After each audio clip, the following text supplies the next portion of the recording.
Cela fait maintenant plusieurs années que l'on assiste à un désengagement de l'État des collectivités territoriales, laissant ces dernières livrées à elles-mêmes, privées de fonds publics auxquels elles se trouvent incapables de suppléer. Cette déshérence est d'autant plus durement ressentie que les territoires desquels l'État se désengage sont des territoires ruraux. Ce désengagement de l'État se traduit de manière concrète par la fermeture de services publics pourtant nécessaires, mais non rentables, et la fusion des services publics indispensables, tels que les hôpitaux et les maternités, ce qui a pour effet d'accroître encore l'éloignement des habitants de ces services publics vitaux en zone rurale. Cette démission de l'État dans les territoires ruraux a non seulement comme conséquence de mettre des barrières à l'accès à des services publics primordiaux, mais fait également naître un sentiment d'isolement et d'abandon chez les habitants de ces territoires. Sentiment qui se trouve renforcé au quotidien par la disparition simultanée des commerces de proximité. Cette tendance ne semble devoir s'inverser.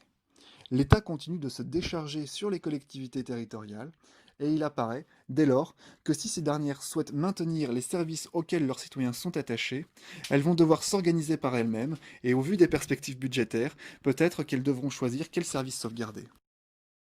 Ainsi, puisqu'il apparaît assez improbable que cette tendance s'inverse, il importe alors de réfléchir aux nouveaux accès aux services publics à offrir aux citoyens en milieu rural et, dans le cas qui nous concerne, enfin en tout cas dans le cas que nous avons choisi, quels nouveaux accès à offrir aux habitants du village de Folise.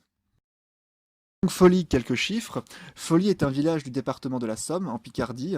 En 2008, il comptait 142 habitants et s'étendait sur 5,2 km², soit un peu plus de 25 habitants au kilomètre carré. À titre de comparaison, la densité de population dans la Somme est de 92,7 habitants au kilomètre carré et en France, 204,6. Il nous a semblé que la meilleure façon de résoudre la question de l'accessibilité aux services publics en zone rurale est de partir des habitants de ces territoires, car après tout, ils connaissent mieux que personne leurs besoins. Nous nous proposons donc de mettre en place un dispositif visant à mobiliser les citoyens, de manière à ce qu'ils puissent se concerter sur les solutions à apporter à leur situation commune. Notre dispositif comporte deux parties. Une première partie, dont l'objectif sera de cerner les besoins communs spécifiques au quotidien des habitants de la ville de Folie, et dont l'identification permettra ensuite de cadrer le débat au cours duquel ils apporteront collectivement des réponses aux problèmes qui les touchent. De cette façon, ils seront inclus à la fois dans l'identification des problématiques ainsi que dans leur résolution. L'objectif d'un tel dispositif est double en réalité.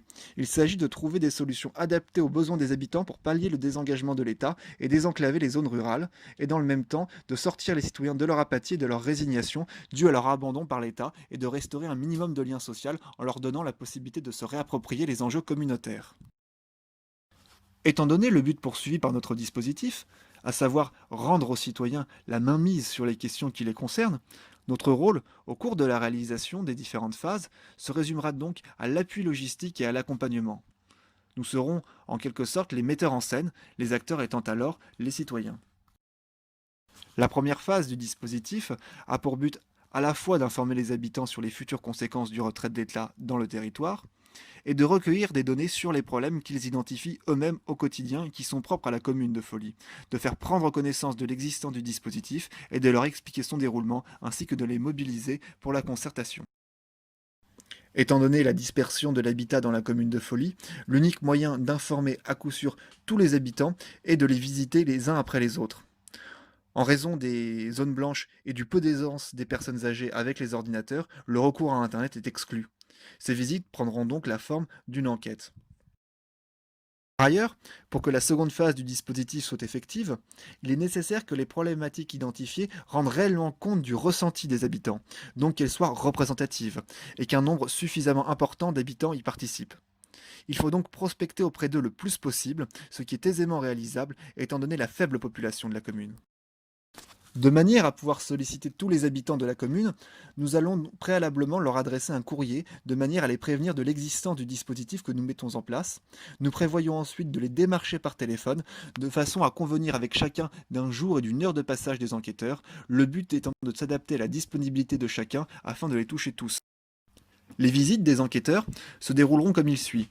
En premier lieu, une discussion préalable sur les mutations territoriales, suivie d'un entretien semi-directif ayant pour but de recueillir les données qui seront ensuite compilées pour dégager les problématiques autour desquelles se structureront les discussions de la seconde phase, et se concluront par l'information des habitants sur les modalités de mise en pratique de celle-ci. L'objectif de la seconde phase du dispositif est de réunir les habitants autour des questions qui auront émergé du travail effectué en première phase, après recoupage des entretiens, et de les laisser élaborer eux-mêmes des solutions à leurs problèmes spécifiques. Nous n'excluons pas de faire participer les habitants qui le peuvent au recoupage, après quoi on évaluera avec le maire les possibilités de mise en pratique. Les contraintes d'un tel dispositif sont essentiellement liées à la disponibilité des locaux, à celle des habitants, ainsi qu'à leur capacité de déplacement. En ce qui concerne les locaux, nous désirons organiser les réunions à la mairie, car elle est la maison commune de tous les citoyens. Il nous apparaît ensuite que cela doit se dérouler durant le week-end où le plus de monde puisse être présent, et que les réunions ne doivent cesser qu'après épuisement des problématiques. En ce qui concerne les capacités de déplacement de chacun des habitants, elles auront été évaluées préalablement au cours de l'enquête afin de mettre en place, si le cas se présente, un système de covoiturage ou de navette de façon à ce que tous ceux qui le peuvent puissent se rendre sur le site, les personnes les plus isolées dans ces zones étant évidemment celles qui n'ont pas de voiture. Tout l'intérêt de ce dispositif réside dans le fait que les citoyens sont les mieux à même de dégager des solutions aux problèmes qui les touchent dans leur quotidien. Nous ne sommes donc pas là pour trouver les solutions à leur place. En conséquence, notre rôle sera uniquement un rôle d'animateur afin de cadrer et d'animer le débat de façon à stimuler la créativité et bien sûr de veiller à la bonne répartition du temps de parole. Ainsi donc, les solutions auxquelles les citoyens aboutiront, nous l'espérons, peuvent passer par la mairie, mais également être de l'ordre du collaboratif et de l'auto-organisation, et de se passer d'une quelconque intervention publique si les finances ne s'y prêtent pas, voire éventuellement un mélange des deux. Vu la taille de la commune, la proximité du maire avec les autres habitants sera très certainement un atout dans la mise en pratique.